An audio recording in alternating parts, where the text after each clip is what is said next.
Okay, Sir Aris Sila, first of all, congratulations po. And of course, I think you're proud po. So, for the third straight time po, nakapasok muli kayo ng championship po. Any word po, sir? Sige po.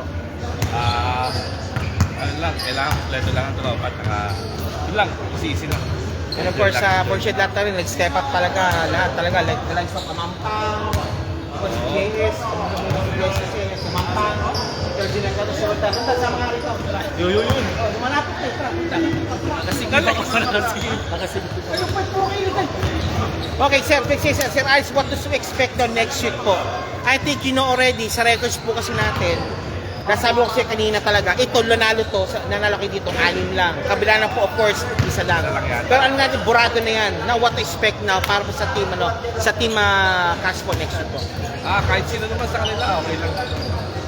Pero expect ko talaga, I think, talagang bakbakan talaga next week po talaga. Basta kompleto lang kami. Kami naman, enjoy lang kami, okay. Enjoy talaga, happy lang talaga. Manalo matalo, okay naman kami. Sige. Thank you. Sige, bati na, 1 minute naman, 1 minute, sige. Bati, 1 minute. Sa mga tropa, yun lang. Okay. Kayo sa harap tropa, ingat.